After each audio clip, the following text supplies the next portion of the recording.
নমস্কার, আমি মৌ। আজ আমি আপনাদের যে গল্পটি পাঠ করে শোনাব সেটি বিমল করের লেখা একটি খুব মজার মন ভালো করা গল্প, বউ নিয়ে খেলা।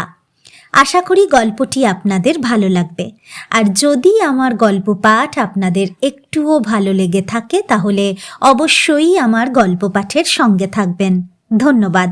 শুরু করছি আমার আজকের গল্প পাঠ, বিমল করের লেখা একটি খুব মজার মন ভালো করা গল্প, বউ নিয়ে খেলা। শচীন আসতেই তার বন্ধুরা সাদর অভ্যর্থনা করে বলল, আয় আয়, তোর পথ চেয়ে বসে আছি। শচীনের বন্ধু বলতে আপাতত এই ঘরে 4 জন: প্রতাপ, সুবিমল, আশু আর হালদার। 4 জনেরই বয়স 40-এর কাছাকাছি। প্রতাপ হয়তো 40-এ পা দিয়েছে, বাকিরা সামান্য তফাতে দাঁড়িয়ে। প্রতাপের চেহারাও কলকাতার পুরনো বাবুবাড়ির বংশধরদের মতন, গোলগাল, ফর্সা, মাথায় টাক, চোখে চশমা। হগ মার্কেটে ফুলের দোকান প্রতাপের, আর তার বাড়ির বৈঠকখানায় বন্ধুদের আড্ডা। সুবিমল কলেজের বাংলা টিচার, আগে বোধহয় কবিতা লিখত, এখন রচনা বই লেখে। কবিতার ভাঙা লাইন আর রচনা বইয়ের স্থূলতার মতন তার চেহারা। চোখ মুখ ভাঙা ভাঙা দেখালেও গায়ে গতরে চর্বি জমেছে। আশু হলো ইনকাম ট্যাক্সের উকিল, ছিপছিপে চেহারা, চোখে মুখে ঝরঝরে হাসি, গালের আধখানা জুলফি দিয়ে ঢেকে রেখেছে। হালদারই সবচেয়ে নিরীহ ধরনের, দেখলেই বোঝা যায় অম্লশূলের রোগী। প্রতাপ তার চুরুটের পিছনে কাঠি করতে করতে বলল, গিয়েছিলি? শচীন একপাশে বসল, বসে তার বাঁ হাতটা সুবিমলের দিকে বাড়িয়ে দিল। পালসটা একবার দেখতো ভাই। সুবিমল বলল, কেন, জ্বর হয়েছে তোর? মাথা নাড়ল শচীন। হার্ট সিঙ্ক করে যাচ্ছে। বাব্বা, কি জিনিস দেখলাম! জঙ্গলের বাঘ দেখেছি। এ ভাই বাঘের বাবা, সরি মা। আশু বলল, খুলে বলো, আমরা হাঁ করে বসে আছি তোমার জন্যে। গজেন কাটলেট আনতে গিয়েছে, এসে পড়বে এখুনি। হালদার বলল, কলকাতায় বড় কলেরা হচ্ছে, কাটলেটটা না খেলেই পারতেন। রাখুন তো মশাই, কলেরা টাইফয়েড করেই আপনি গেলেন। প্রতাপ বলল, ব্যাপারটা বল শচীন। শচীন বলল, ভাই, আমি যথারীতি যথাস্থানে গিয়েছিলাম। একেবারে কাঁটায় কাঁটায় 6টা, 5 তলা বাড়ি, তেতলায় অফিস, লিফট নেই। উঠলাম ওপরে। অফিসের বাইরে দরজার সামনে টুলে এক দরোয়ানি মেয়ে বসেছিল, হাতে কাগজ পেন্সিল। নাম লিখে দিলাম, তারপর ডাক পড়ল। সুবিমল হাত বাড়িয়ে আশুর সিগারেটের প্যাকেট টেনে নিল। শচীন বলল, ঘরের মধ্যে ঘর। প্রথম ঘরে জনাচারেক মহিলা, লম্বা বেঁটে, কালো ফর্সা, নানা টাইপের চেহারায়, সব কজনই পুষ্ট। আন্ডার 60 কেউ নয়। বয়স? না না, বয়স কেন হবে, কেজিতে। মহিলারা কফি ব্রেক করছিলেন উইথ চানাচুর। ঘরে দিব্যি সেন্টের গন্ধ।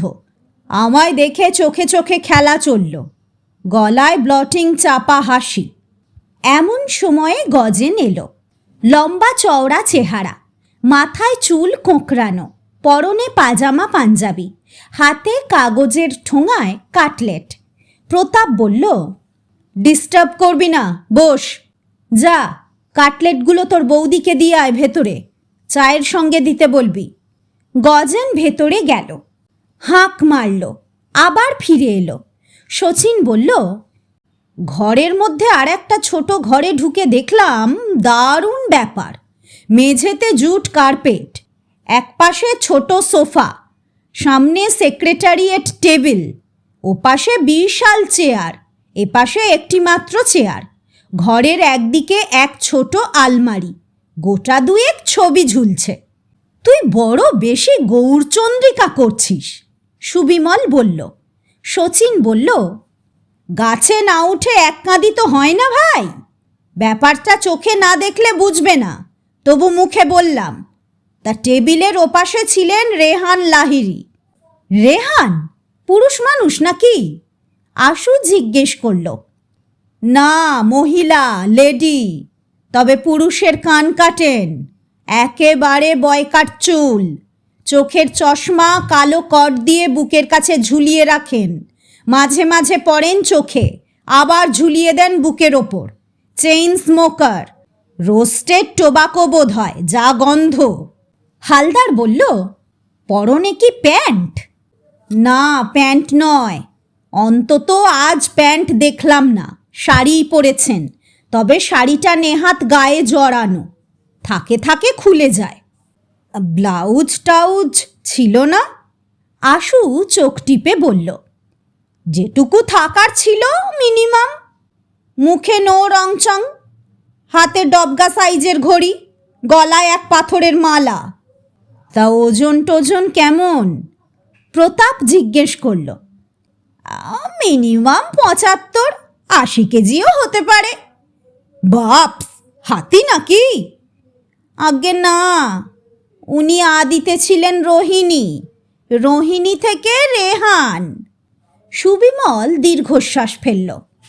হায় বঙ্কিম। আশু বলল, যাক, তারপর কি হলো শুনি। শচীন এবার একটা সিগারেট ধরালো, কয়েকটা টান মেরে বলল, কথাবার্তা হলো তা প্রায় আধ ঘন্টা মতন, আমায় কফি খাওয়ালেন। গজেন বলল, কি কথাবার্তা হলো সেটা বলো, ওটাই তো আসল। শচীন বলল, আমি স্পষ্টই বললাম, একটা ডিভোর্স কেস প্রায় সেটেলড, সেটা আনসেটেল করতে হবে। শুনে রেহান তো প্রথমে চটে গেলেন, বললেন, দেখুন, আমরা মেয়েদের ইন্টারেস্ট দেখার জন্যে এই অর্গানাইজেশন খুলেছি, আমাদের উদ্দেশ্য মেয়েদের স্বার্থ দেখা। আপনি ভুল জায়গায় এসেছেন, আমাকে প্রায় উঠিয়েই দিচ্ছিলেন, কিন্তু অত সহজে কি আমাকে ওঠানো যায়? লাইফ ইন্স্যুরেন্সের এজেন্সি দিয়ে লাইফ শুরু করেছিলাম ভাই, নাকে হ্যাঁ করাতে পারি, মিষ্টি কথা, ন্যাকা কথা, তৈলদান, শেষে পকেট থেকে চেক বই বার করে 151 টাকার অ্যাডমিশন চার্জ দিতেই রেহান আমায় তাদের ক্লায়েন্ট করে নিলেন। খাতায় নাম ধাম লেখা হলো, আমার নম্বর হলো। বলে শচীন পকেট থেকে মানি ব্যাগ বার করলো, ব্যাগ হাতড়ে একটা রসিদ, বলল, নম্বর হলো 0031। প্রতাপ হাত বাড়ালো, দেখি রসিদটা। শচীন রসিদটা দিল, দেখল প্রতাপ, বলল, নামটা পশু ক্লেশ নিবারণ সমিতির মতন মনে হচ্ছে যে। হ্যাঁ, মাথা নাড়ল শচীন। রেহানদের সমিতিও অনেকটা ওই ক্লাসের, ওটা মহিলা পীড়ন নিবারণ সমিতি গোছের। আশু বলল, তা ওখানে আর যেসব জিনিস দেখলে যারা কফি খাচ্ছিলেন তাদের কেমন মনে হলো, ক্লেশ আছে? শচীন বলল, ভেতরে থাকতে পারে, ওপরে দেখলাম না, সকলেই বেশ ব্রেস। আশু জোরে হেসে উঠল। সুবিমল বলল, তোর নজর ভালো। এমন সময় ভেতর থেকে চা এলো, চা আর কাটলেট। গজেন সঙ্গে সঙ্গে ঝাঁপিয়ে পড়ল। হালদার বলল, ব্যাপারটা একটু হয়ে যাচ্ছে না? কাটলেট চিবোতে চিবোতে আশু বলল, হবে কেন, যা হওয়া উচিত তাই হচ্ছে। হালদার সাহস করে কাটলেটের দিকে হাত বাড়াতে পারছিল না, গন্ধটা নাকে লাগছিল। প্রতাপ কচকচ করে স্যালাড চিবোচ্ছে, জিভে জল আসছিল হালদারের। না, আমি বলছিলাম। হালদার ঠোঁট চাটল, ব্যাপারটা তো তেমন সিরিয়াস নয়। শচীনবাবুর স্ত্রী সত্যি সত্যি তো আর ডিভোর্স করছেন না। কে বলল? শচীন আবার খানিকটা কাটলেট মুখে পুরল। আর কত সিরিয়াস হবে? আমার বউ আজ 3 সপ্তাহ হলো তার বাপের বাড়ি চলে গেছে। ও বাড়িতে গেলে দেখা করে না, ফোন করলে ধরে না, চিঠি লিখেছি জবাব দেয়নি, বলছিল লিগ্যাল হেল্প নিচ্ছে। নিতেই পারে, ওর এক কেমন মাস্তুতো দাদা ছিল, I think her lover pre marriage. সে বেটা উকিল, এই চান্সে বেটা বগল বাজাবে। প্রতাপ বলল, না না, কাজটা ভালোই হয়েছে। বরং আমি বলবো স্টেটসম্যানে বিজ্ঞাপনটা বেরিয়ে শচীনকে খুব হেল্প করলো, নাকি সুবিমল? সুবিমল চায়ের কাপ টানল। নিশ্চয়ই, একেই বলে গডস ব্লেসিং। বিজ্ঞাপনটা ভাগ্যিস আশুর চোখে পড়েছিল। আশু বলল, আমার চোখে সবই পড়ে। শচীনদার যা হাল দেখেছিলাম। হালদার হাত বাড়িয়ে কাটলেটের সিকি ভাগ তুলে নিল। না, আমি বলছিলাম এসব ব্যাপার যদি নিজেরা সেটেল করা যেত। কেমন করে যাবে? শচীন বলল, আমার বউয়ের 10 দফা দাবি, 4 দফা আমি কোনো রকমে মেটাবার চেষ্টা করতে পারি। কি কি? প্রতাপ জিজ্ঞেস করল। ধর যদি পাই, ধার কর্জ করে একটা ফ্ল্যাট কেনার টাকা জোগাড় করতে পারি। 2 বছর অন্তর বউকে হাওয়া খাওয়াতে নিয়ে যেতে পারি কলকাতার বাইরে। 3 ঝি না থাকলে হোটেলে খেতে পারি। 4 আমি কিছু টাকা বউয়ের হাত খরচা হিসেবে স্পেয়ার করতে পারি। ব্যাস, আর কিছু পারবো না। আশু বলল, বাকি 6 দফার মধ্যে কোনটা একেবারেই পারবে না? বাচ্চা আমদানি আমার হাতে নয়। আমার বউকে কিছুতেই বোঝাতে পারলাম না তার কপালে যদি না থাকে আমি কি করব? এ তো কুমারটুলিতে অর্ডার দিলে পাওয়া যায় না। প্রতাপ বলল, তোর অর্ডার প্লেস সঠিক জায়গায় কর, হয়ে যাবে। বন্ধুরা হো হো করে হেসে উঠল। ঘটনাটা যেভাবে ঘটেছিল একটু বলা দরকার। শচীন হলো সেই ধরনের মানুষ যার মধ্যে এক ধরনের পৌরুষ আছে, অর্থাৎ সে তেজি এবং তেরা, ভয়ঙ্কর আড্ডাবাজ এবং অসংসারী। সে বউকে ঠিক ততখানি তোয়াক্কা করতে নারাজ যতটা করলে ঘরে শান্তি থাকে। এই স্বভাবের জন্যে তাকে বিয়ের পর থেকেই পস্তাতে হচ্ছে। আজ 4 বছরে তার বউ মলয়া 6 শচীনকে জব্দ করার জন্যে নানা রকম কাণ্ড করেছে। একবার বিয়ের নতুন অবস্থায় 4 আউন্স ক্যাস্টর অয়েল খেয়েছিল। শচীন তাতে যত না জব্দ হয়েছিল তার 4 গুণ হয়েছিল মলয়া নিজেই। ধাত ছেড়ে যাবার জো হয়েছিল তার। পরের বার মলয়া আর অয়েলে যায়নি, ট্যাক্সি ধরে চলে গিয়েছিল দক্ষিণেশ্বরের গঙ্গায়। ভেবেছিল হয় আত্মবিসর্জন দেবে, না হয় সন্ন্যাসিনী হবে। সারা দিন ভেবেও মতি স্থির করতে পারেনি। রাত্রে ফিরে এসে দেখে শচীন পাঞ্জাবির দোকানের কষা মাংস খাচ্ছে, তার পাশে ছোট 1 বোতল হুইস্কি। মলয়াকে দেখে শচীন বলল, আমি ভাবলাম তুমি দুর্গাপুরে লাটুদার কাছে বেড়াতে গেছো। স্বামীর ব্যবহার দেখে ডাক ছেড়ে কেঁদে উঠেছিল মলয়া। তৃতীয়বার মলয়া টানা 72 ঘন্টা উপবাস করেছিল পলিটিক্যাল চাল মেরে। শচীন তাতেও কাবু হলো না, বরং শ্বশুর বাড়িতে গিয়ে বলে এলো, আমি অফিসের কাজে নর্থ বেঙ্গল যাচ্ছি, আপনাদের মেয়েকে দেখবেন। এইভাবে চতুর্থ ও পঞ্চমবারের পর মলয়া ইঁদুর মারা বিষ খেয়েছিল, কিন্তু ভেজাল বিষ তেমন কোনো কাজ করল না শরীরে। মলয়া 2 বমি করল। শচীন বলল, চলো তোমায় গাইনির কাছে নিয়ে যাই, এই সময় বমি ভালো। মলয়া শেষ পর্যন্ত বুঝে ফেলেছিল শচীন বদলাবার নয়। তার কাছে স্ত্রী আর ডাক্তারের কাছে স্টেথোস্কোপ একই জিনিস, দুটোই গলায় ঝোলাবার, কাজে লাগানোর যন্ত্র। শচীনের না আছে বউ নিয়ে আদিক্ষেতা, না গদগদ ভাব, না স্বার্থত্যাগ। দায়িত্বহীন আড্ডাবাজ নেশুরের নিষ্পৃহ এই মানুষটাকে আর সহ্য করা সম্ভব হলো না মলয়ার। তার উপর বাচ্চা কাচ্চাও হলো না বেচারির, কি নিয়ে থাকবে সে? চোটে মোটে মলয়া বলল, তোমার সঙ্গে আমি থাকবো না। কাঁচি দিয়ে গোঁপ ছাড়তে ছাড়তে শচীন বলল, না থাকলে? এত বড় কথা? বেশ, আমি ডিভোর্স করব তোমায়। করো, তোমায় আমি শায়েস্তা করব, তবে আমার নাম। ভয় দেখিও না, আমি তোমার মতন এক গন্ডা মেয়ে ছেলে পকেটে পুরতে পারি। পারো বলেই তো আমার এই হাল। আমি আজই চলে যাচ্ছি। যাও, I don't care. All right. মলয়া তার ট্রাঙ্ক সুটকেস গুছিয়ে লকারের চাবি নিয়ে সোজা বাপের বাড়ি চলে গেল সেই দিনই। শচীন মাথা ঘামালো না। মোল্লার দৌড় মসজিদ পর্যন্ত। 7 দিনেই সব ঠিক হয়ে যাবে। 7 দিনের হিসেব 15, তারপর 21 দিনে গিয়ে দাঁড়ালো। মলয়া আর ফিরল না। শচীন প্রথম দিকে গ্রাহ্য করেনি, ধীরে ধীরে গ্রাহ্য করতে বাধ্য হলো। বাড়িতে তার দ্বিতীয় আত্মীয়া নেই। ঠিকে ঝি আর ঠিকে বামুনের ভরসায় সংসার। তারা সকালটা চালিয়ে দেয়, বিকেলে কেউ আসে না। শচীন বাড়ি থাকে না, আসবে কেমন করে? সব দিকেই অসুবিধে হতে লাগলো। বাধ্য হয়েই শচীন একদিন ফোন করলো শ্বশুর বাড়িতে।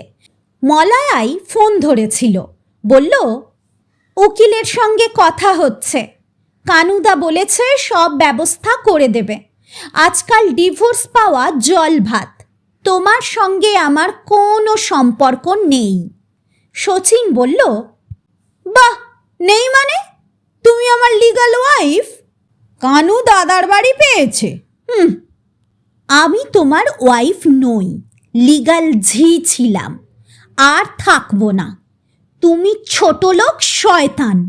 শচীন বলল, বাড়াবাড়ি করো না, পস্তাতে হবে।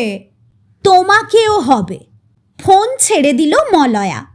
শচীন তার পৌরুষকে খাটো করে গেল শ্বশুর বাড়িতে। শ্বশুরমশাই বললেন, তুমি যা করেছ এরপর কোন মুখে এ বাড়িতে এসেছ? মালু যাবে না। শাশুড়ি কেঁদে বললেন, মেয়ের তুমি যা হাল করেছ, ছি ছি ছি, তোমায় পুলিশে দেওয়া উচিত। বড়শালা বললে, মালুকে তুমি শ্যাটার করে দিয়েছ, ওর নার্ভ ব্রেক করেছে, ওকে আমরা আর পাঠাবো না, ডিভোর্স স্যুট ফাইল করব। শচীন ফিরে এলো। বুঝলো মাথা খাওয়া আদুরে মেয়ের মাথা আরও নষ্ট করে দিচ্ছে তার বাপের বাড়ির লোক। এমনিতেই মলয়া আদুরি, ন্যাকা, জেদি, ছিটেল অপদার্থ। এখন তার আরও মাথা খাবার ব্যবস্থা হচ্ছে। শচীনের দুঃখই হলো, বউ তার, অথচ মাতব্বরি করছে বাইরের 5 জনে। বন্ধুদের কাছে শচীন সবই বলতো, বন্ধুরা শুনতো, কোনো উপায় বাতলাতে পারত না। ওয়েট অ্যান্ড সি করে চলতো। শেষ পর্যন্ত আশুই একদিন বিজ্ঞাপনটা আবিষ্কার করে ফেলল। একটা কুকুর বাচ্চা কিনবে বলে আশু স্টেটসম্যানের বিজ্ঞাপন হাতড়াচ্ছিল।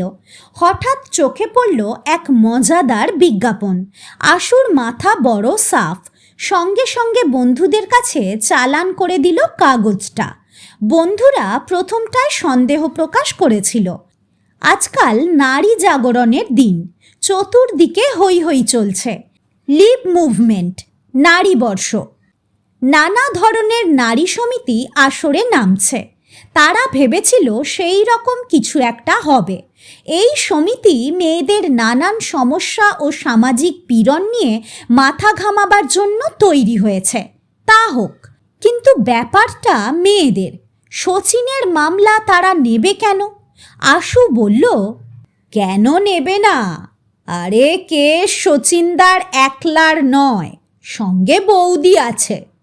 সুবিমল বলল, একবার ট্রাই নিতে পারে শচীন।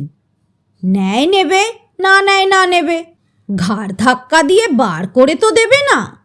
প্রতাপ বলল, তুই চলে যা শচীন, কেঁদে কোকিয়ে পড়বি, ট্রাই ইয়োর লাক। শচীন বন্ধুদের পরামর্শ কানে তুলে বলল, বেশ, যাব। দিনক্ষণ ঠিক করে দিল বন্ধুরা। শচীন যথারীতি গেল। ফিরে এসে যা বলল তার বিবরণ আগেই দেওয়া হয়েছে। 1 2 বাদে অফিসে শচীন ফোন পেল। রেহানের গলা। বলল, আপনাকে আজ একবার আসতে হবে। অফিসে? হ্যাঁ, 5টার পর আসুন। বাই 5:30। ঢোক গিলে শচীন বলল, অন্য পার্টিও কি থাকছে? অন্য পার্টি? ও না, কেউ থাকছে না। আমাদের কিছু কোয়েশ্চেন আছে, ঘন্টাখানেক সময় লাগবে। আপনার ফিজ লাগবে 25 টাকা। 25? মেয়েদের কাছে 15 নিই, আপনার কাছে 30 নেওয়া উচিত ছিল। আমরা কনসিডার করেছি, যদি আপত্তি থাকে আসবেন না। না না না, আমি যাব। হগ মার্কেটে প্রতাপকে একটা ফোন করে খবরটা জানিয়ে দিল শচীন। ওরে, আমার ডাক এসেছে, 5টায় যাচ্ছি, 25টা টাকা গচ্চা যাবে। প্রতাপ বলল, সঙ্গে অ্যাসিস্ট্যান্ট নিবি? আমি খালি আছি। না, একলা যাব। কবি বলেছেন, একলা চলো রে। যা তবে, সন্ধেবেলায় বাড়িতে আসিস, শুনব। শচীন যথাসময়ে ওয়েলেসলিতে হাজির হলো। আগের মতনই সব, সেই আয়া স্লিপ লেখা ডাক এলো সঙ্গে সঙ্গেই। রেহানের ঘরে ঢোকার আগে শচীন আজ মাত্র 2জন মহিলাকে দেখল। একজন টাইপ করছে, অন্যজন ফাইল ঘাঁটছিল। রেহানের ঘরে ঢুকতেই রেহান বলল, আসুন। শচীন নমস্কার করল। দেরি হয়ে গেল? না, বসুন। বসল শচীন। দেখল রেহানকে। রেহানের পরনে তাঁতের সাদা শাড়ি, কালো পাড়, গায়ের জামা সাদা। আজ গলায় মালা নেই, যথারীতি গলায় চশমা ঝুলছে। রেহান একটা ফাইল টানল, পাতা উল্টালো। আপনার ফাইল দেখলাম, কিছু ডিটেল দরকার। বলুন। আপনার স্ত্রীর ঠিকানা আপনি দেননি, ঠিকানা কি? শচীন ঠিকানা বলল। রেহান ঠিকানা টুকে নিল, পেন্সিলটা হাতেই থাকলো। মিসেস বাপের বাড়িতে? আগে হ্যাঁ। কতদিন? মাসখানেক। এর মধ্যে কোনো যোগাযোগ হয়নি? আগে সরাসরি নয়, ফোনে একবার হয়েছিল। শ্বশুর বাড়িতে গিয়েছিলাম, পাত্তা পাইনি। আপনার ম্যারেজ লাইফ 4 বছরের? মাথা নাড়ল শচীন। রেহান পেন্সিল ফেলে দিয়ে এবার একটা সিগারেট ধরালো লাইটার দিয়ে। আপনার এগেনস্টে কি কি কমপ্লেন মিসেসের? শচীন দুবার মাথা চুলকালো, কাশলো বার কয়েক। আগে কমপ্লেন তো হাজারো রকম। স্ত্রীরা স্বামীর বিরুদ্ধে কি না কমপ্লেন করে বলুন, ফ্রম এ টু জেড। স্বামীরাও করে, আপনিও করেছেন। কাজের কথা বলুন। You must talk business, nothing else. আপনার মিসেস যে কমপ্লেনগুলো মেনলি করতেন বলুন। মেনলি বলছি, মেন কমপ্লেন বলতে আমার বউ নয়, স্ত্রী। সম্মান দিয়ে কথা বলুন। বউ, বর এসব ভালগার ওয়ার্ড ইউজ করবেন না। আগে বউ তো। প্লিজ স্টপ, কমপ্লেনের কথা বলুন। শচীন পকেট থেকে রুমাল বার করল, কপাল মুছল, বলল, আমার স্ত্রীর মেইন কমপ্লেন হলো আমি স্ত্রৈণ নই। স্ত্রৈণ মানে আপনি স্ত্রীর বাধ্য ছিলেন না? আগে কোনো কালেই নয়। স্ত্রী তো আমার জননী নয় যে বাধ্য হব। আপনি বড় বাজে কথা বলেন। বলেই রেহান বেল বাজালেন। পাশের ঘর থেকে ফর্সা বেঁটে ওজনদার এক মহিলা এসে দাঁড়ালো। রেহান বললেন, সন্ধ্যা, জাস্ট সিট ডাউন। এই ভদ্রলোককে আমি তোমার কেয়ারে দিচ্ছি, তুমি কেসটা হ্যান্ডেল করবে। এখন বসো, লিসেন টু আওয়ার টক্স। পরে ফাইলটা দেখে নিও। নিন, কমপ্লেনগুলো বলুন। শচীন সন্ধ্যা নাম্নী মহিলাকে দেখে নিল। সব দিকেই মানানসই, পছন্দই হলো শচীনের। শচীন বলল, আগে আমার স্ত্রীর ধারণা আমি ইররেসপন্সিবল, আমি আড্ডাবাজ, আমার মায়া দয়া নেই, আমি স্বার্থপর, স্ত্রীকে নাকি আমি ইগনোর করি, আমি নেশাখোর, আর লাস্টলি হলো আমি মানে ফ্যামিলি ক্রিয়েট করছি না বলে শচীন অসহায় মুখ করল। বাচ্চা কাচ্চা না হবার কারণ ভগবান জানেন। ডাক্তার দেখিয়েছেন? সব রকম, সবাই আশা দিচ্ছে, কিন্তু বুঝেছি। তা আপনার কি কি গ্রিভেন্স আছে স্ত্রীর বিরুদ্ধে? শচীন নিজে এবার সিগারেট খাবার জন্যে উসখুস করতে লাগলো। তারপর পকেট থেকে প্যাকেট বার করলো সিগারেটের। আমার গ্রিভেন্স একটাই, আমার বউ মানে স্ত্রী টু মাচ আদুরে, তার বাপের বাড়ি 12টা বাজিয়ে দিয়েছে মলয়ার, খুকি করে রেখে দিয়েছে। রেহান হাতের সিগারেট অ্যাস্ট্রেতে গুঁজে দিল, বলল, অন্য কিছু না? না স্যার, বলেই নিজেকে শুধরে নিল শচীন। Sorry madam. আবার পেন্সিল তুলে নিয়ে দাঁতে টোকা দিল রেহান। ডিভোর্সের প্রপোজালটা কার? আমার স্ত্রীর। তা ডিভোর্স যদি হয় আপনার অসুবিধে কি? শচীন সিগারেট ধরালো, ধোঁয়া গিলে বলল, অসুবিধে কিছুই নেই তেমন, তবে আফটার অল 4 বছর একসঙ্গে ছিলাম, ফাঁকা ফাঁকা লাগে। তাছাড়া ভদ্রলোক একবারই বিয়ে করে, আমি আবার একটা বউ কোথায় পাবো বলুন? রেহান বলল, ঠিক আছে, আমরা দেখি কি করতে পারি। ওই সন্ধ্যা আপনার কেস হ্যান্ডেল করবে, আপনি ওর অ্যাডভাইস মতন চলবেন, ভালো কথা। সন্ধ্যার ঘোরাফেরা এটা ওটার কষ্ট আপনাকে বেয়ার করতে হবে, সেটা আমাদের বিলে থাকবে না, আমরা পরে একটা বিল করব আপনাকে, অফকোর্স ব্যাপারটা সেটেল করতে পারলে। শচীন একবার সন্ধ্যার দিকে তাকালো। রেহান বলল, আমাদের চার্জটা? ও হ্যাঁ। শচীন মানিব্যাগ খুলে 25টা টাকা বার করল। টাকা নিল রেহান। সন্ধ্যা, ওকে রসিদ দিয়ে দাও। প্রতাপরা অপেক্ষা করছিল বাড়িতে। শচীন আসতেই হর্ষধ্বনি করে উঠল, আয় আয়, হাঁ করে বসে আছি, কি হলো? শচীন বলল, দাঁড়া, আগে দম নি, তারপর বলছি। গজেন তার চায়ের কাপটা এগিয়ে দিল শচীনকে। নাও দাদা, চা খাও, তোমার গলা শুকিয়ে গিয়েছে। চা খেতে খেতে শচীন বিকেলের বৃত্তান্ত বর্ণনা করল।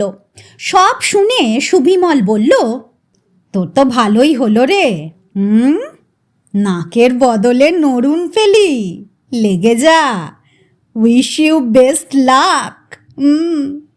সন্ধ্যা মেয়েটিকে বেশ পছন্দই হয়ে গেল শচীনের। অবশ্য সন্ধ্যা মেয়ে নয়, মহিলা, বছর 32 বয়স, গোলগাল চেহারা, একটু ভারী গড়ন, গায়ের রং ফর্সা, মুখটি হাসি খুশি মাখানো, বিবাহিতা, চট করে ধরা যায় না, স্বামী থাকে জাহাজে, মেরিনের লোক, 6 মাসে 9 মাসে ঘরে ফেরে। সন্ধ্যার আর সবই ভালো, বুদ্ধিমতী, স্মার্ট, জীবন্ত, কিন্তু বড় বেশি খাদ্যলোভী। শচীনকে নিয়ে যখন রেস্টুরেন্টে ঢোকে, কম করেও 10-12 টাকার খাদ্য একাই খায়। 2টো মোগলাই একসঙ্গে যদি বা সাঁটা যায়, তার সঙ্গে ডাবল ডেভিল কেমন করে মানুষ হজম করে কে জানে। কাটলেট আর চপ একই সঙ্গে কেমন করে ওড়ায় মানুষ কে জানে। ভেলপুরি, চানা মটর তো হরদম হচ্ছে, মুহুর্মুহু কোল্ড ড্রিঙ্ক, তার সঙ্গে ট্যাক্সি, সিনেমা। শচীন হিসেব করে দেখল 7 দিনে সন্ধ্যার পিছনে তার প্রায় 100-2 টাকা বেরিয়ে গিয়েছে। এইভাবে চললে কলসির জল তো ফুরিয়ে যাবে। সেদিন বিকেলে মেট্রো সিনেমার কাছে দেখা হতেই সন্ধ্যা বলল, আধ ঘন্টা দাঁড় করিয়ে রেখেছেন, ব্যাপার কি? একটু দেরি হয়ে গেল, অফিসের কাজ। আমার খিদে পেয়ে গিয়েছে। টিকিট কেটেছেন কুরবানির? না, পারিনি। জানতাম আপনি পারবেন না। আমি কেটে রেখেছি। Night show. হ্যাঁ, নাইট শো 8টা থেকে। আগে চলুন, পেট ঠান্ডা করি। মার্কেটের রেস্টুরেন্টে যাব, বেড়াবো খানিকটা, তারপর কুরবানি। শচীন বলল, আজ আমার শরীরটা ভালো নেই, জ্বর জ্বর লাগছে। ও ঠিক হয়ে যাবে, একটা স্যারিটনই যথেষ্ট। লেট আস গো। শচীন হিসেব করে দেখল আজ তার অন্তত 25-30 টাকা গচ্চা যাবে। উপায় নেই, পরের বউ বা অন্য মহিলা নিয়ে ঘোরাফেরা সত্যিই বড় এক্সপেন্সিভ। নিজের বউয়ের 50%ও ছিল না। শচীনের দীর্ঘ নিঃশ্বাস পড়ল। রেস্টুরেন্টে খেতে বসে শচীন বলল, ওদিকে আমার কতটা কাজ হলো? হচ্ছে হচ্ছে মানে? কথাবার্তার চেষ্টা চলছে। সন্ধ্যা বলল ফাউল কাটলেট চিবুতে চিবুতে। আপনার স্ত্রী ভীষণ অ্যাডামান্ট। বলছে কি? অনেক কথা। আপনি কোনোভাবেই স্বামী হবার যোগ্য নয়। শচীন মাছ মাংসের দিকে যায়নি, পুডিং চা খাচ্ছিল। সন্ধ্যা আজ সিল্কের শাড়ি পরেছে। চন্দনের রং ব্লাউজটা একেবারেই খাটো। চুলের স্টাইল পাল্টেছে, দারুণ গন্ধ মেখেছে। শচীন বলল, যোগ্য নয় বললে আমি আর কি বলবো? আচ্ছা, আপনিই বলুন। কি বলবো? না, আমার সঙ্গে মেলামেশিতে আপনার কি মনে হচ্ছে? সন্ধ্যা মুখ তুলে শচীনকে দেখল, চোখ ভরা হাসি। আমার তো খুবই পছন্দ আপনাকে, ভীষণ। শচীন খুশি হলো। তাহলে আপনার মতন মহিলা যদি পছন্দ করতে পারেন আমাকে, আমার স্ত্রী কেন পারবেন না বলুন? সন্ধ্যা কাঁটা চামচ নামিয়ে 2 হাত খোঁপার কাছে তুলে চুল ঠিক করল, হাসল। সকলের পছন্দ এক নয়। আমি আপনাকে যতই দেখছি ততই ইমোশনালি অ্যাটাচড হয়ে পড়ছি। সত্যি, আমাদের যদি আগে দেখা হতো। শচীন আহ্লাদে গলে গেল যেন। কপাল, জীবনটা এই রকমই। যাহা চাই তাহা ভুল করে চাই, যাহা পাই তাহা চাহি না। বাহ, আপনি কবিতা লেখেন নাকি? কবিরা স্বামী হলে স্ত্রীদের কত আনন্দ, তাই না? শচীন সিগারেট ধরালো। না, আমি কবি নই, তবে আপনাকে দেখে মাঝে মাঝে পোয়েট্রি ফিল করি। সন্ধ্যা যেন খেলার ছলে বুকের আঁচল সরিয়ে আবার শাড়ির ভাঁজ ঠিক করল, চাপা হাসি মুখে। আমি জানি আপনার চোখ বলে আপনি কি ফিল করেন, কিন্তু আমি কি ফিল করি আপনি বোঝেন? শচীন বলতে গিয়েও বলল না, তাকিয়ে থাকল। সন্ধ্যা বলল, পুরুষেরা মেয়েদের কথা বোঝে না, আমরা কিন্তু আপনাদের কথা বুঝি। নিন, এবার উঠব। আর ভালো লাগছে না। কুরবানিতে আমাদের সিট খুব ভালো। খানিকটা ঘোরাফেরা শেষ করে সিনেমা হলে। সন্ধ্যার বাহাদুরি বলতে হবে, চমৎকার একজোড়া সিট জোগাড় করেছে। একেবারে পিছনের সারি, ডান পাশের দেয়াল ঘেঁষা। শচীন হিন্দি সিনেমার ভক্ত নয়, মাঝে মাঝে বন্ধুদের পাল্লায় পড়ে যায়। রগর দেখে আর হাসে। সিনেমায় তার মন ছিল না। সন্ধ্যার সঙ্গে একটু খেলাখেলি করার ইচ্ছেই ছিল আসল। পায়ে পায়ে কনুয়ে কনুয়ে কাঁধে কাঁধে কিছুক্ষণ খেলাধুলো চলল। তারপর শচীন বলল, আমার ঘুম পাচ্ছে, একটু ঘুরে আসি। ঘুম? এই রকম ছবি দেখা ছেড়ে? আমার এই সময় একটু ঘুম ঘুম পায়। বাইরে একটা চক্কর দিলে ঘুম কেটে যাবে। আপনি বরং ছবি দেখুন, আমি শোয়ের শেষে বাইরে দাঁড়িয়ে থাকব। ঠিক, বিলকুল ঠিক। আসুন তাহলে। শচীন বেরিয়ে গেল। বাইরে এসে ঘড়ি দেখল, হাতে ঘণ্টাখানেকেরও বেশি সময়। ব্রিস্টল থেকে 1.5খানা মেরে আসা যায়। আর দাঁড়ালো না শচীন, হনহন করে ছোট ব্রিস্টলের দিকে এগুলো। শচীন তৈরি হয়ে দাঁড়িয়েছিল, মুখে পান সিগারেট, চোখ সামান্য লালচে। সন্ধ্যা আসতেই শচীন হাত তুলল। এই যে। কাছে এলো সন্ধ্যা। শচীন বলল, একটু তাড়াতাড়ি করুন, বৃষ্টি আসবে। তাই নাকি? তাহলে ট্যাক্সি ধরতে হয়। ধরা যাবে, আসুন। সন্ধ্যাকে নিয়ে ফাঁকায় আসতেই ট্যাক্সি পাওয়া গেল। সন্ধ্যাকে উঠিয়ে শচীন উঠছে, তার কানে এলো কে যেন বলল, সালার হেভি ব্ল্যাক মানি, সুখের পায়রা মাইরি, কেমন জুটিয়েছে। শচীন তাকালো, জনা পাঁচেক লোফার টাইপের ছোঁড়া। ট্যাক্সি চলতে শুরু করলে শচীন বলল, আমি একটা কথা ভাবছিলাম। জানি। সন্ধ্যা বলল, জানেন কি? শচীন গায়ে গায়ে বসল, একটা হাত সন্ধ্যার পিঠের ওপর দিয়ে ছড়িয়ে দিল। কি জানেন? আপনি বলুন। না, আপনি। মেয়েরা অনেক কিছু আগে বোঝে বলছিলেন না তখন? দেখি কি বুঝেছেন আপনি। সন্ধ্যা খানিকটা ক্লান্তির ভাব করে আরও ডুবে গেল গদির মধ্যে। তার কাঁধে শচীনের হাত। রাস্তার দিকে তাকিয়ে সন্ধ্যা বলল, ভাবছিলেন ডিভোর্সটা হয়ে যাওয়াই ভালো, তাই না? শচীন হাঁ হয়ে গেল, বলল, এক্স্যাক্টলি। আপনি কি থট রিডিং জানেন? তা জানি, কিন্তু একতরফা যদি ডিভোর্স হয় লাভ কি? আমার তো মুক্তি নেই, আপনিও করে নিন।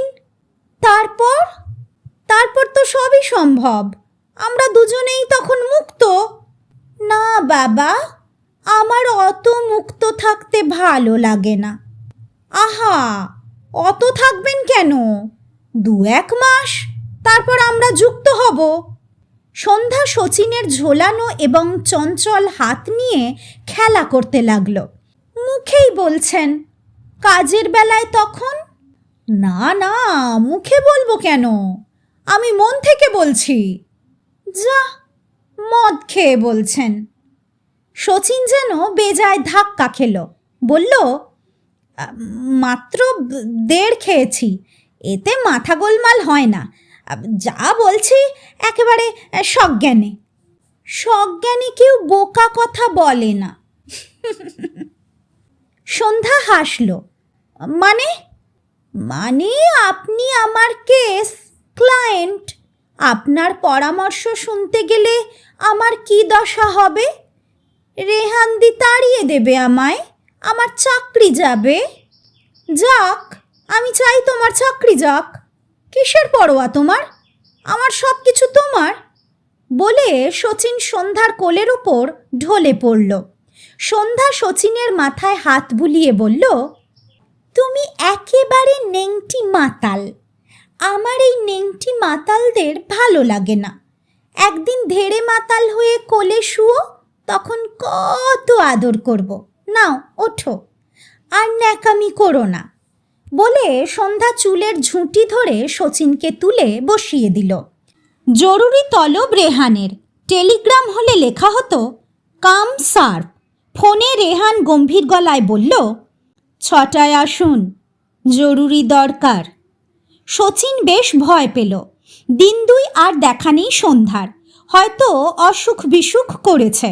তার বাড়িটাও জানে না শচীন, জানবার চেষ্টা করেও পারেনি। সন্ধ্যা বলেছে, এটা আমাদের বলতে নেই, কনফিডেন্সিয়াল। কি হবে বাড়ির ঠিকানা জেনে? ঠিকানার মানুষই তো হাজির। শচীন এটাও লক্ষ্য করেছে, সন্ধ্যাকে যখনই ট্যাক্সি চাপিয়ে বাড়ি পৌঁছে দিতে গিয়েছে, এলগিন রোডের মুখে এসে সন্ধ্যা বলেছে, আর নয়, এবার আপনি আসুন। একটা লোক এলগিন রোডের মুখ থেকে যে কোনো দিকে চলে যেতে পারে, সোজা ডাইনে বাঁয়ে। কাজেই সন্ধ্যা কোন দিকে যায়, কতটা যায়, তা শচীনের পক্ষে জানা সম্ভব নয়।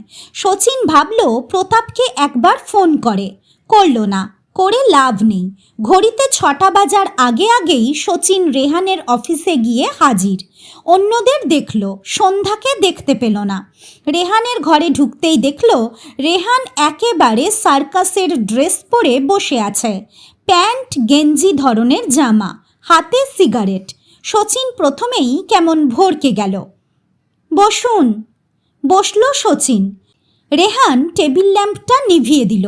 2 মুহূর্ত চুপচাপ, তারপর বলল, আপনি গত 2 হপ্তাহ কি করেছেন তার রিপোর্ট আমি দেখেছি। নাও টেল মি, আপনার মোটিভটা কি? শচীন ঘাবড়ে গেল। মানে আপনি কোন মতলব নিয়ে ঘুরে বেড়াচ্ছেন? আপনার স্ত্রীকে আপনি ফিরে পেতে চেয়েছিলেন, তাই না? আগে হ্যাঁ, তাই। আপনার স্ত্রী ডিভোর্সের মামলা আনছেন এই ভয়ে আপনি আমাদের কাছে ছুটে এসেছিলেন। আপনি চাইছিলেন এই মামলা যেন তোলা না হয়। You are willing to get back your wife, correct? শচীনের মনে হলো রেহান নিশ্চয়ই ল পাশ করেছে এবং প্র্যাকটিস করে, চমৎকার জেরা করছে। শচীন বলল, হ্যাঁ, দ্যাটস রাইট। মুখে রাইট বলছেন, কিন্তু কাজে কি করছেন? কাজে?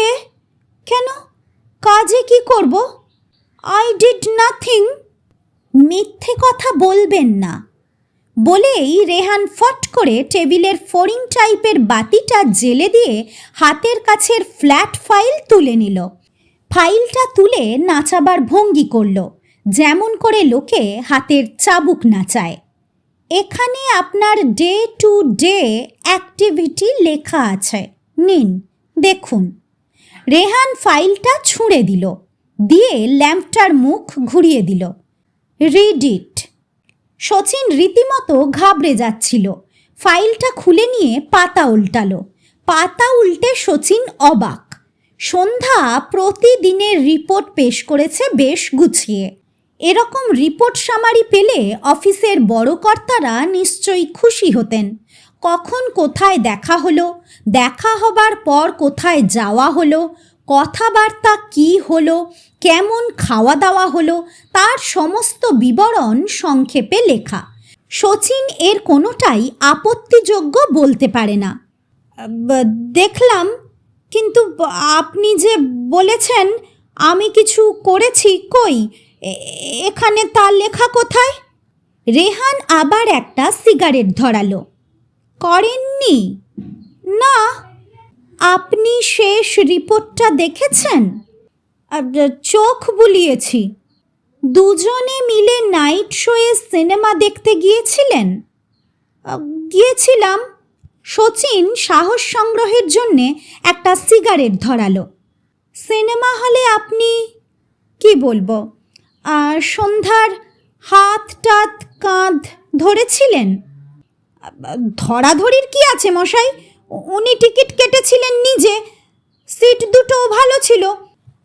চুপচাপ বসে সিনেমা দেখতে আমি পারি না, আমার একটু ইয়ে হয়। আমি জাস্ট মজা করছিলাম। মজা? মজা ছেড়ে আপনি মদ খেতে বেরিয়ে গেলেন?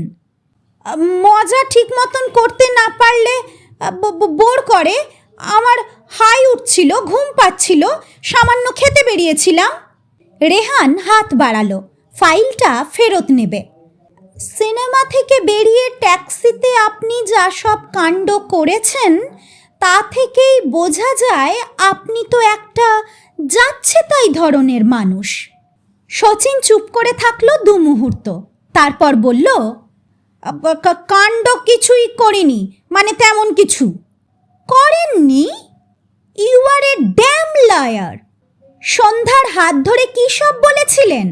ছি ছি, এদিকে আমাদের কাছে কাঁদুনি গাইতে এসেছেন স্ত্রী যেন ডিভোর্স না করে, ওদিকে অন্য একজনের স্ত্রীকে উস্কোচ্ছেন সে যাতে স্বামী ত্যাগ করে। তারপর আমি, শচীন বাধা দিয়ে বলল, কি বলেছি খেয়াল নেই। টু টেল ইউ ফ্র্যাঙ্কলি খানিকটা নেশার ঘরে ছিলাম। তবে হ্যাঁ, এটা বলেছিলাম, আমার তো কিছু হলো না, আপনারও যা হাল, তাতে দুজনেই লেজ খসিয়ে পরে আবার ইয়ে করলে ভালো হয়। ভালো হয়? আশ্চর্য! আপনি একজন পরস্ত্রীকে, দেখুন, পরস্ত্রী টরস্ত্রী জানি না, আমার গাঁট গচ্ছা কত যাচ্ছিল রোজ জানেন? হ্যাঁ, বাড়িতে হিসেবের খাতায় লিখে রেখেছি। রেহান টেবিলের ওপর জোর থাপ্পড় মারল। চুপ করুন, খরচার কথা তুলবেন না।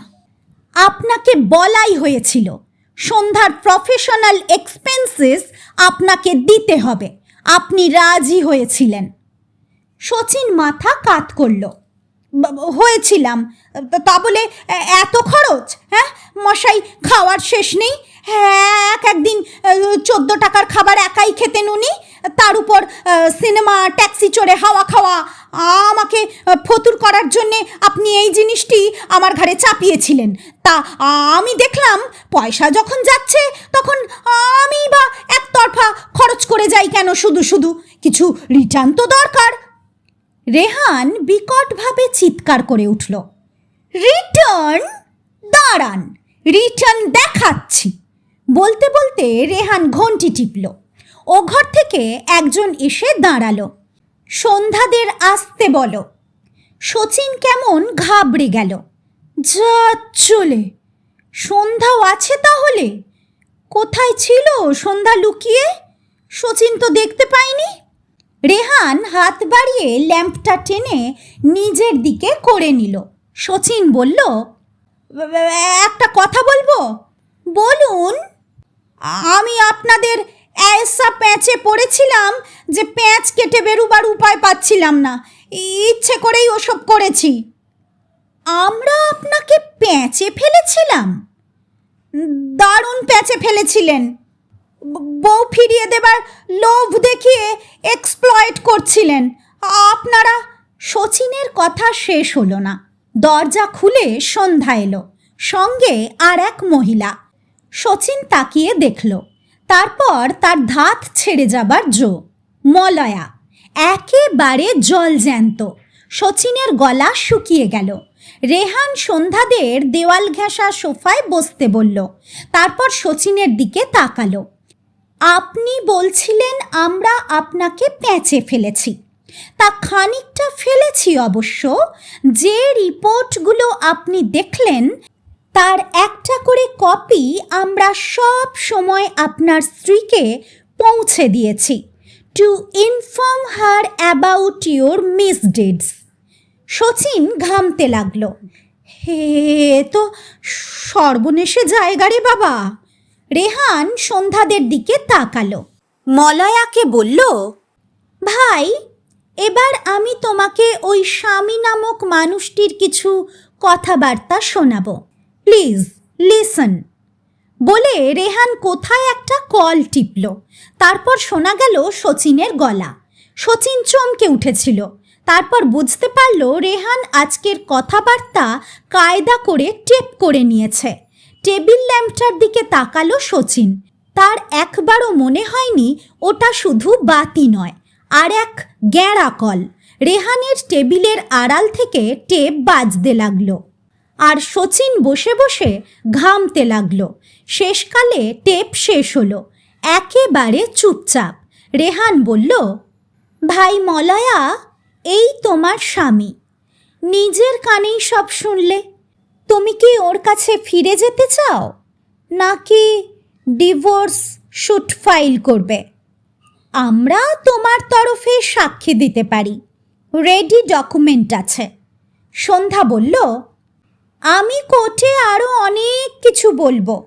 মোস্ট আনফেথফুল হাজব্যান্ড, তুমি ডিভোর্স পেয়ে যাবে। শচীন চিৎকার করে বলল, এসব কি হচ্ছে? বাহ, আমি বউ ফেরত পাবার জন্যে হন্যে হয়ে ঘুরছি, আর আপনারা ব্যাপারটা কাঁচিয়ে দিচ্ছেন। রেহান বলল, আপনি কি স্ত্রী ফেরত পাবার যোগ্য? তার মানে? শচীন আসামির মতন মলয়ার দিকে তাকালো। আমার এখানে আসার উদ্দেশ্যটা কি ছিল বলুন? স্ত্রীর জন্যেই এসেছিলাম, শালীদের জন্যে নয়। রেহান থ, তারপরই গর্জন। কি বললেন? শালী? শচীন বলল, স্ত্রীর বোনরা শালী হন বাংলা মতে। নিন, অনেক হয়েছে, আর আমায় ঘাটাবেন না। বলে শচীন মলয়ার দিকে তাকালো। তুমি তোমার দিদিদের সব কথা বিশ্বাস করো না প্লিজ। যা করেছি তোমার জন্যে। ঘরে চলো লক্ষ্মী, পা ধরবো। সন্ধ্যা খিলখিল করে হেসে উঠল। রেহানও হাসছিল। হাসতে হাসতে বলল, মলয়া, এমন লেজ কাটা ভগ্নিপতি আমি দেখিনি ভাই। তা যা করার তোমরাই ঠিক করো। এই মশাই, বউ নিয়ে যান আর না যান, আমাদের পুরো ফিস কিন্তু দিয়ে যাবেন। ট্যাক্সিতে পাশাপাশি বসে শচীন বলল, তুমি আমার বাইরে বাইরে চিনলে ভাই, ভেতরটা দেখলে না? মলয়া কথা বলল না। শচীন স্ত্রীর হাত টেনে নিয়ে বলল, তোমার প্রাণে একটু মায়া নেই? 4 বছরের স্বামী, 1.5 মাস তাকে খেলালে। মলয়া বলল, মায়া টায়া জানি না, তবে খুব খেলছিলে। তোমার খেলার কথা শুনে গা আমার রিরি করত। বাড়ি চলো, খেলা দেখাবো। শচীন বউয়ের কোলে হাত ডুবিয়ে বলল, নিশ্চয়ই দেখাবে। তোমার খেলা না দেখে মরে যাচ্ছিলাম মাইরি। মলয়া স্বামীর হাত সরিয়ে দিয়ে বলল, অসভ্যতা করো না।